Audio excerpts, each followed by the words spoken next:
Hello, everyone, and welcome to Petite to Queen's Claim Your Career Crown podcast. I'm your host, Lynn, and today I'm joined by our VP of Operations, Amanda, Hey everyone. and our wonderful guest, Steve Hoffman. Lynn, it's fantastic to be here and nice to meet you, Amanda. Likewise. And Steve, we are thrilled to have you. And I want everyone to know today we're going to be having this amazing conversation, and we're talking about how you need to innovate to stay competitive and how you can implement radical innovation in your business today. So this is a wonderful, wonderful opportunity because Steve is the CEO of Founderspace, a global startup accelerator with over 50 partners in 22 countries and growing as we speak.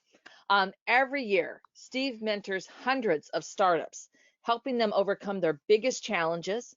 He has founded 3 venture-funded and 2 bootstrapped startups, and each of which has its own unique tale, which, at some point, Steve, we're going to have to get into those as well. His book, Make Elephants Fly, is the #1 book on the process of radical innovation. So, wow, that's going to be incredible to have him on the show because everyone needs to innovate to stay competitive.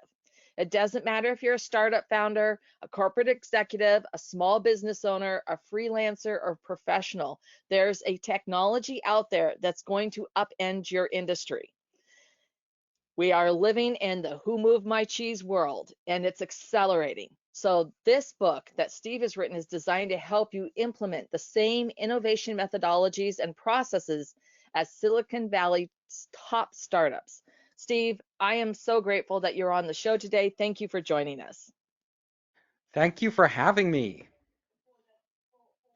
All right, so before we get started, for anyone who's joining us for the first time, make sure you don't miss out on a single episode by subscribing to Claim Your Career Crown wherever you get your podcasts. And while we're on the subject, please take another second and give us a 5-star review. We will truly appreciate it. Thank you. Okay, Steve, let's get right into this because this is such a great topic. I would like to we just sort of give everyone some background. Tell us about your journey and how did you go from being the CEO of Founderspace to deciding to publish a book? So actually, I've been running Founderspace for years. We're one of the earliest incubators in kind of the new wave of incubators in Silicon Valley. So it's been over a decade.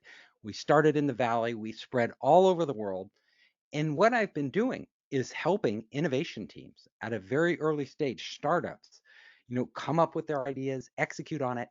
And the idea for the book, Make Elephants Fly, because the elephant is your big idea, the idea you want to get off the ground, but it's so big, it seems impossible. Like, how do you make an elephant fly? So that was the genesis of the book. And it basically takes all my experience and all my learning working with startups innovating, but also working with major companies, big corporations. So I was working with Bosch, helping them with their innovation initiatives. I've been working with Qualcomm, Huawei, these major companies around the world to come up with new products and ideas and business units so that they can innovate. And what I'm talking today about is how anybody can innovate. So it doesn't matter if you're a giant out there like Microsoft or Google, or you're a startup, or you're somebody in between. You need to innovate on your job. You can be employed by any company. You have to innovate. And the key to innovation is not doing it alone. It is building innovation teams. So what I want to talk about today is how do you build an innovation team? How do you get the people around you innovating? And how do you yourself lead them? Yeah, no, that's fantastic. I mean, this also must require a lot of growth mindset to really put people in that process of thinking about and how to innovate. Exactly. So one of the first things I tell people to do who want to innovate in your business. So you have a business or you're a career professional, you want to innovate. What do you do to get to start the process? The first thing, and it seems pretty basic, but a lot of people don't do this, is write a list of everything you believe to be true about your business. So we all believe things. A lot of times we just accept them as facts. But when you write them down, I want you to question each one, to ask yourself, is this thing about my business, the way we all do business, is this still true? Or could it change? Because as we know, the world is in constant state of flux. Markets are changing, new trends are happening, technology is evolving and emerging, and new technologies, especially combined with new ways of thinking and business models, can totally upend a business. And if you're not prepared for that, you are going to be displaced. However, if you are the one leading the way, you are going to be able to displace your competitors. So I like to tell entrepreneurs and any professionals out there, make that list, go through everything and say, look, with new technology, do we have to do it this way? Is there another way we could do it better or differently? A way that we could add value that none of our competitors are doing? Because everybody is still doing it the way they've done it for 10 years. But if I come in uh, with a way that will make it much better. Now, the second thing you need to do, once you ask those questions, it's not enough to ask yourself the questions. You have to ask your team the questions because innovation doesn't just happen at the top. In fact, Yeah, it's usually bottom up, yeah, meaning your team. If you have processes in your company, people doing things, you want to get all around the table and start to question, get your team together and say, ask them, is there a way we can improve on our processes? Is there a way we can add more value to our customer? Is there a way we can become more profitable or keep customers longer? All those key questions.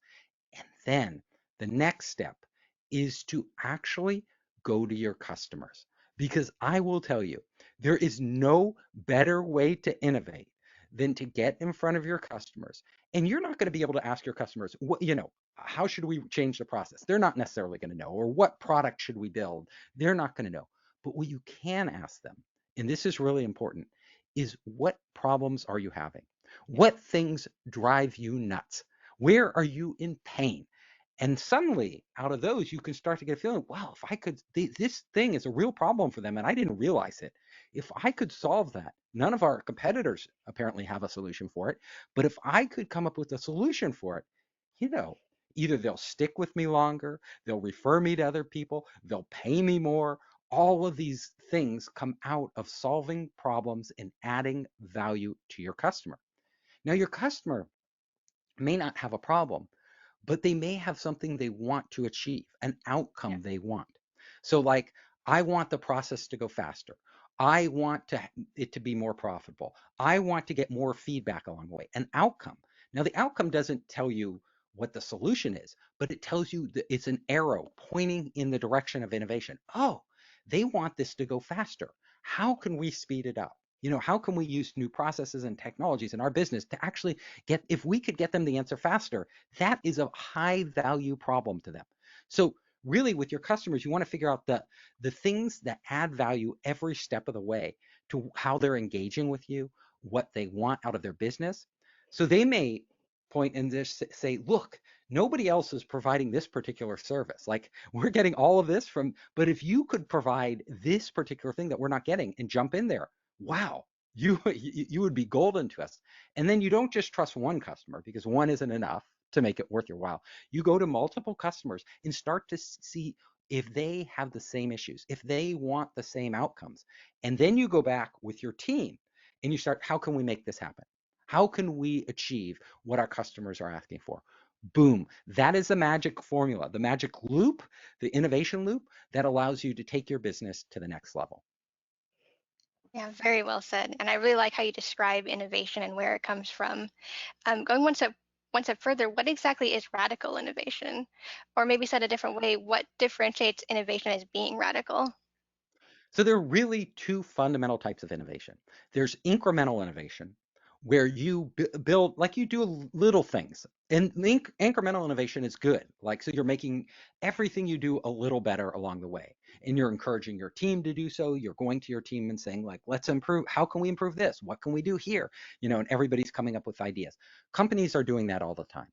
But the companies that make a big breakthrough, the ones that leapfrog their competitors and suddenly break out and like, oh wow, we're crushing the competition. They're all coming to us and they're sticking with us. Those are the ones who practice or achieve radical innovation. That means you're not just doing what everybody else is doing. You're taking it, you're doing a huge step further, way beyond them. Usually, I call it creating exponentially more value for your customer. So not incrementally more value, but you're opening up a new thing, a new service or product doesn't exist, that they didn't have, or you're taking your existing service and revamping it to such a degree, or changing how the process is done, or adding technology to the mix to give a much better outcome, that there's no comparison. Like anybody who sees what you can offer versus what your competitors can offer, they'll come to you. That is how you create growth. You can create real growth and real transformation through taking these big leaps, but it's not easy. Yeah, no, I mean, what strikes me with what you're talking about is this radical innovation. To me, it's obvious that it's creating an opportunity for you to be far more competitive and to create a unique competitive advantage in the marketplace. And, I'd love to hear your thoughts on how that really comes to fruition. Yeah. So, how do you create radical innovation? What do you do in your business? So, the most important thing you can do, first of all, is figure out everything your competitors are doing. So, if you're in a business, you should know your competitors. You should understand exactly how they do their business. You should also understand where your competitors are falling short, because there can be big gaps in what they're doing, and you could fill one of those gaps.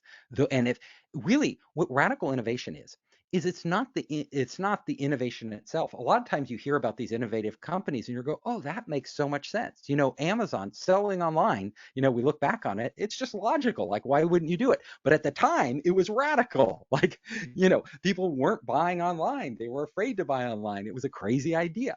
So, in hindsight, a lot of these can seem pretty normal. YouTube, let me give you an example of like what YouTube did for radical innovation. So, a lot of people don't know this, but YouTube was an online dating site, a video dating site when they began. And you're like, whoa, people don't like to video date, like even today. They don't want to, start with a video. But in those days, no, YouTube didn't know that. Like they didn't know that video dating wouldn't work. It sounds pretty cool. So they launched it, and you know what? It didn't work. They were failing. YouTube was failing. I know the founders. They were struggling.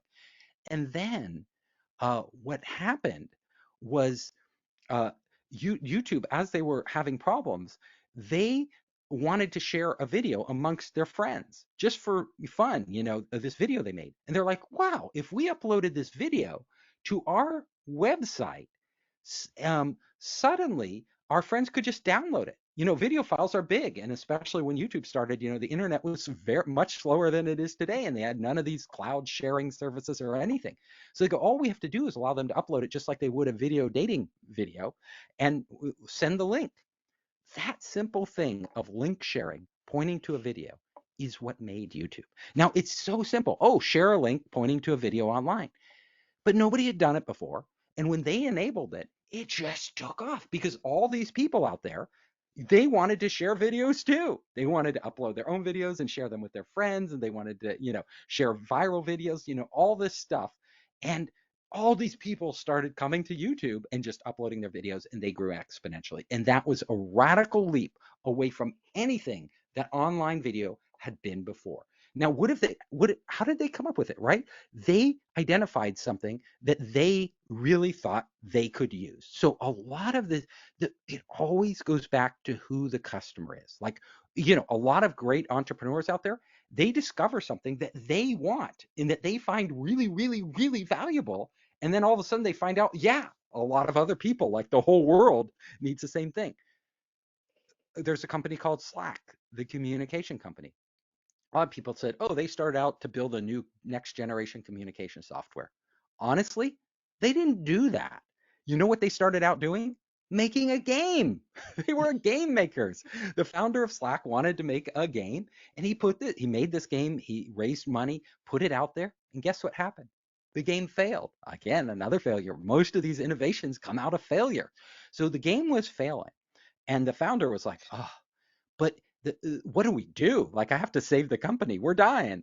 And he looked around and he saw, all my engineers are using a modified version of direct messaging, instant messaging to communicate. And they've kind of hacked it together. It was a hack. He goes, but what if we really, instead of making this game, which isn't working, what if we put our energy into making this instant messaging software platform for businesses, not for consumers who are doing it, but really designed for businesses like my engineers are doing? They did that. It was, they were doing it for themselves. And there's other people out there who do it for other customers. You don't have to do it for yourself, but your own problems, if a lot of people have them, great way to innovate. Your customers, the same thing. Look at what your customers are struggling with. Look at what, how you can help. Any way you can help your customers, you can create value for your customers, is innovating. Now, not all of these will be radical. They won't transform the world, but they won't be huge leaps forward. But even smaller innovations, like in your business, just make it better and better. But if you stumble upon a big one, and a lot of times, like I just showed you, it was stumbling upon them. They weren't like planned out, because these things are hard to concoct out of your own head. Really, the core of innovation is experimentation. It's saying we don't want to do things the way we always done them. We're going to always look for new ways of doing things and improving. If you have that mindset in your business, yeah, you may get a lot of small incremental innovations, and then one day, boom, you discover you just made something that all your customers are nuts about. And there are so many of them out there that they are all going to come to you because they can't get that anywhere else. Yeah. Yeah. Yeah. Absolutely. Yeah, that's amazing. And I didn't know about the background of YouTube or Slack, so that's actually pretty amazing how they changed so drastically from one thing to what they ended up being. Um, your book, it seeks to implement methodologies and processes used in Silicon Valley's top startups. What made you look to Silicon Valley specifically for inspiration and guidance? Well, I didn't have to look very far because I'm in Silicon Valley. So I just had to look around. That's my life. So Founder Space, our startup incubator, has been in San Francisco for years. I actually did my 3 venture funded startups that I founded in Silicon Valley. So, and I'm working with entrepreneurs in Silicon Valley. So every day, like different entrepreneurs, helping them, they're all having obstacles. So when I started uh, coming up with ideas, I always look at the teams and which teams are really innovative and which teams are struggling, which teams aren't making progress. And I will tell you, they've done studies on this actually, and they have found that the teams that are most innovative, most effective, they have one trait in common. Now, at first, uh, they thought that having the best incredible people on the team made all the difference. So you have the sales superstar, the top engineer, the best designer in the company. You put these people together, magic is going to happen. Honestly, it's you know those teams didn't necessarily perform better than other teams. And it was surprising. They did this test at Google amongst their, thousands of teams they were testing. They're like, well, this team has all superstars on it, and it's not performing, uh, you know, that much better than other teams. And in some cases, it performs worse. They're like, how could that be? What they found out was that the secret ingredient that made innovation teams work is, number one, you have to have competent people. You have to have really intelligent, smart people. They don't have to be the superstars. In fact, a lot of times the superstars end up sabotaging each other because they all want the credit. They want to be the big one, and they don't trust each other, and they're backstabbing, and they're trying to get the spotlight on them. And what they are doing is actually undermining innovation and the effectiveness of a team. The teams that really outperformed were the ones where everybody came together, where everybody, in the magic ingredient here is trust. Everybody on the team trusted their team members. They knew the team member had their back. They felt open and free to express their ideas. They felt like they wouldn't be ridiculed or put down if they come up with some crazy idea that seems a little wacky, because a lot of times those little wacky ideas are the ones that all of a sudden lead to the big outcome. So the teams with trust, the teams who supported each other, these teams thrived. And as long as they had good people in them, they outperformed other teams with, supposedly better people, right? People had better track records, better, outcomes in the past. But as a team, they were dysfunctional. So when you're forming innovation teams in your company, you really as the manager, the head of your company or the manager, you really to instill the idea, look, we are here together. We are doing it together. It's not about any individual. All of us, and build that trust amongst the team member. You can build the trust through honesty, setting the tone. Like all of us should say what we feel. All of us should respect one another. All of us should want each other to perform the best we can. You get that environment, and that's what that makes innovation teams actually innovate. Yeah. Yeah, that's such a Yeah. wonderful lesson too. I mean, I think it's so important for company cultures um, to have an environment where people feel welcomed to bring forth their ideas and feel like people will respect them and listen, like hear them out and take them seriously, even if they're not already like at the top of their career and already a superstar within the team. There's a lot of great ideas even from lower level employees, as long as they're committed to the company and intelligent.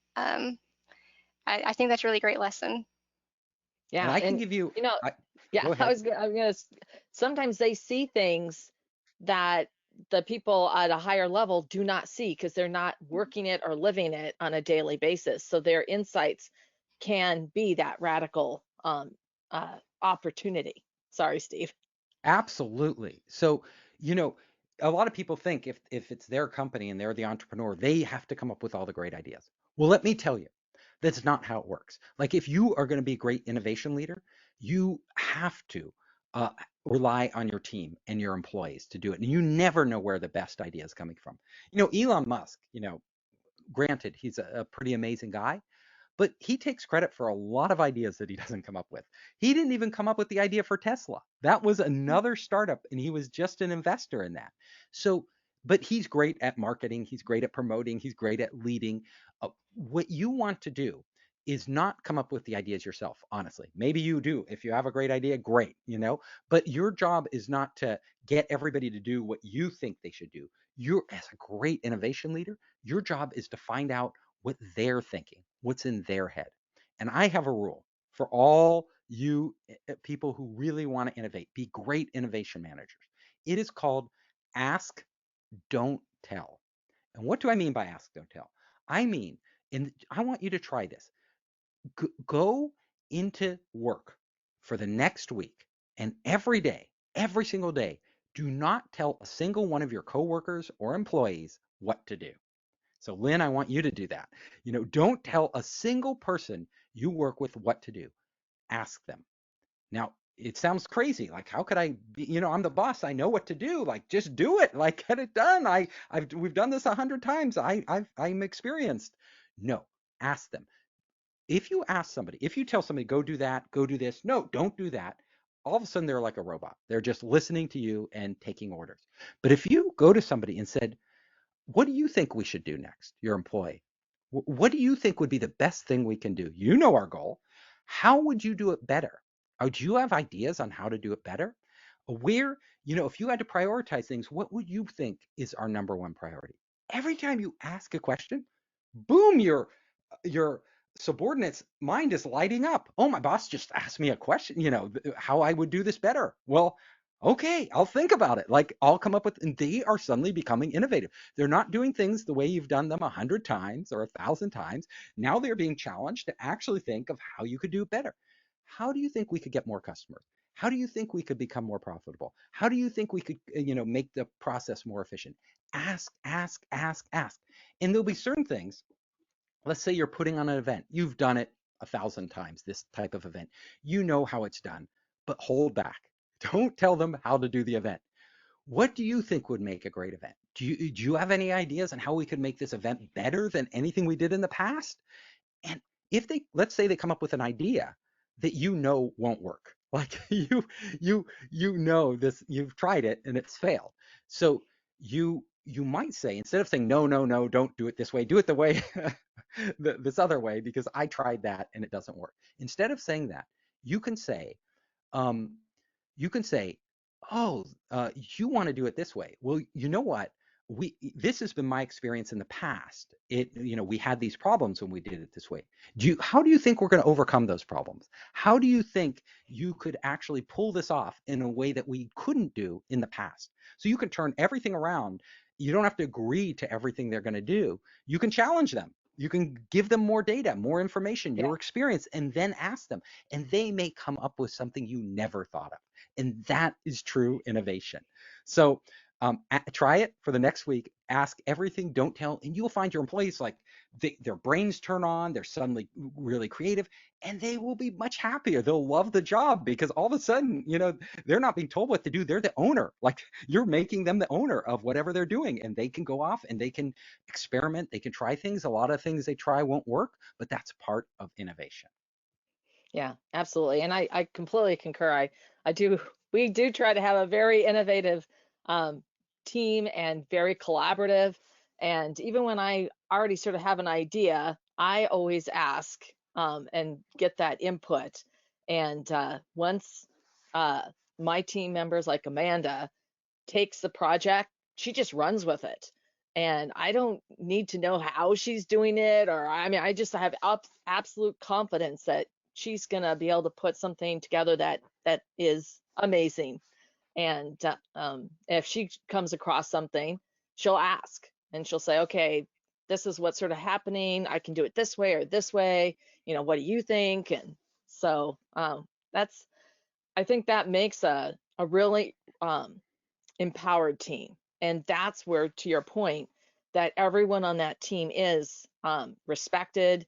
I also will draw team members out if they're really quiet, and I'll ask them what they're thinking as we're having this discussion. Not really putting them on the spot, but just as we're having this discussion, what are your thoughts? What's going through your mind?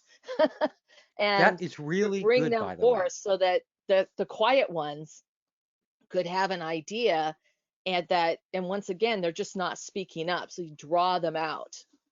Yeah, a lot of times the best ideas come from the quiet person, the introvert who, doesn't feel comfortable talking. But if you can create that trust, that feeling like, oh, we want your ideas, we want to hear them, and you yourself as a manager drawing them out, really important to getting the best out of your team. Yeah, that's definitely true. Um, the last section of your book is called Breaking Barriers. What barriers are you envisioning and how can people break through them? So we all face barriers, and a lot of them are invisible. We do not see the barriers because we're doing things like we always did them. Yeah. How do you change when you've got it all down, you've figured it out, you spent 20 years doing this job? What where are the barriers? So my uh if you want to break through barriers, if you really want to change your world, your business, in Make Elephants Fly, I talk about the concept of experimentation. So you always should be trying new things, just to shake it up. Like it, when I run our programs at Founderspace and we train entrepreneurs, no two programs are ever exactly the same. Because after every single program, we go through and we say what worked, what didn't, what could we try differently, what impact would that have? And then we run another program. And if something really works, we keep it. If it doesn't work so well, we discard it and try something else. And even if something is working well, but we want to see could we do it another way and what would the results be, we aren't afraid to do that. So breaking barriers is doing this. Another way to break barriers, always be looking at changes around you in the world around you because the world is not static. You may be static in the way you do things, but honestly, new technologies are coming out all the time. So take time and actually to try incorporating those new technologies into your business. Like as soon as you hear of you want to be in the know. And really, as the CEO, as the entrepreneur of a company, a lot of times you don't have time to like play with all the latest technologies, right? You don't have time. But if you want to really break through, you need to get people on your team Yeah. and give them permission to do that. Like, okay, get somebody on your team who loves playing with all the latest technologies, out that's their fun, that's a hobby, that's a thing, and empower them to go out and do that and actually introduce new things to you and your team, like that you wouldn't otherwise, because all of you are do what you do really well. And maybe it's a young kid out of college who just loves doing this. You bring them in as an intern or full time or even part time and have them start to introduce, you go through your business and say, whoa, why don't you try this platform? Why don't you try this software? You guys should be using this. And you would be like, really? We never even knew, heard of that before. You could be one of the first person to use it. It could transform your business, put you steps ahead of your customers, of your competitors, which is really where you need to be if you're going to stay on top in this kind of dog eat dog world we have out there now. Yeah, well, that's so true, and I know that that's something that we look at every tool that we're using every year, and we will Mm. reevaluate it and look at what's on the market. We'll do, yeah. I mean, obviously, I'm not involved with all those things. It's sort of once again the team and where they're, and also if they have an idea about a tool that looks like it could be really interesting. Amanda will tell you, I've said, oh, check this out, see if this sounds like something we can use. Um, but to your point, that's really important because the existing tools that you have, other tools come around. So like an example, we're using GoToMeeting, and that's from my background in the old corporate days. But GoToMeeting has constantly innovated their platform. And while tons and tons of people sort of went to Zoom through the whole COVID thing, GoToMeeting is actually still a really solid platform. It's just got differences. It has advantages and disadvantages to Zoom, but they compare in a different way. And so, but that's something that we constantly evaluate because I'm going like, okay, should we be on another platform and what else is out there and That's what we use it absolutely right. for? And so but that you have to constantly question the status quo because you cannot be complacent. If you're complacent, that is when you just get squashed like a bug. It's absolutely true because things are evolving so fast in the world today, with social media, all these new platforms, all these new technologies. Another thing you need to think about in your company when you want to build innovation teams is not everybody is a natural innovator. There Yeah. are people on your team who are really good at routine jobs and like you want them because like every time they do an excellent job. But they aren't always, they're necessary for your team, but they aren't going to be the ones who drive innovation. So some people say, and I've heard CEOs say this, we want the entire team to innovate. We want everybody to be an innovator. It never works that way. So really, when you are a big part of being an innovative company is bringing on people into your team who are natural innovators. So when it happens in the hiring process, and you're not going to change somebody, like people are going to be who they are. Now, if you bring on a natural innovator and you don't let them innovate, then you aren't reaching their full potential and probably they'll get bored and leave your company. But so you have to do all the other stuff I said previously. But what's really important is if you want to start to transform your organization, go out when you are hiring and look for people who are curiosity, who are always trying the latest thing, like whatever it is, the latest social network, the latest, software, the latest whatever tool. They could be in marketing, they could be in sales, they could be an engineer, they could be a designer. It doesn't matter. Those people are always doing a couple things. One, they're always out there trying new things, and they seem to always know what's happening, like because they're the people who are sucking in information. They're super curious and super engaged in that. They're also in their free time, even their free time, they are educating themselves. They are experimenting. They are hacking things together. They are going to, looking stuff up, and they're always coming up with new ideas. These type of people, you don't need your whole company to be that way. In fact, different people have different roles and do different things well. But having a few of these people in your organization kind of as the seed and the promoter and giving them the permission to actually take all that creative juices and all those ideas and curiosity and bring it in and disseminate it around your company, that is one of the keys to innovation. Yeah. All right. Well, that is fantastic. Steve, this has been such a great conversation, and that last piece was absolutely brilliant because it's important that once again you respect everyone who's on, and different people have their places, and they still need to be on the bus to make up a really great team. Thank you so much for sharing how we can become radical innovators in our businesses. And I know that our audience is going to want to know more about where they can find out more about you. So I am easy to reach. All you have to do is go to founderspace.com, and you can contact me right there. We have tons of videos. We have a podcast. Lynn was just on our podcast, so you can check her out. Lots of other materials. You can see my books. So the innovation book, Make Elephants Fly, you can go to makeelephantsfly.com. My other book, Surviving a Startup, you can go to survivingastartup.com. And if you want to find me, I'm on all the social networks. Just search for Steve Hoffman. LinkedIn is a great place. I always respond. Reach out and contact me. All right. Thank you so much, Steve. And for everyone, thank you for joining us. This has been such a great discussion on radical innovation. And if you have ideas, some radical ideas that you would like to share, please, you can leave us a comment down below. And we love hearing your thoughts. You can also email us at jointheconversation at petitetoqueen.com. And if you have a topic for discussion or one of those radical new ideas, we'd love to hear from you. And to stay current on all of our insightful advice, our breakthrough advantages, and these incredible episodes on our podcast, Claim Your Career Crown, like you've just listened to, you can sign up for our weekly Wisdoms newsletter at petitetoqueen.com. Amanda, Steve, thank you so much. This has been such a great conversation. It has Thank been. you. Thank you.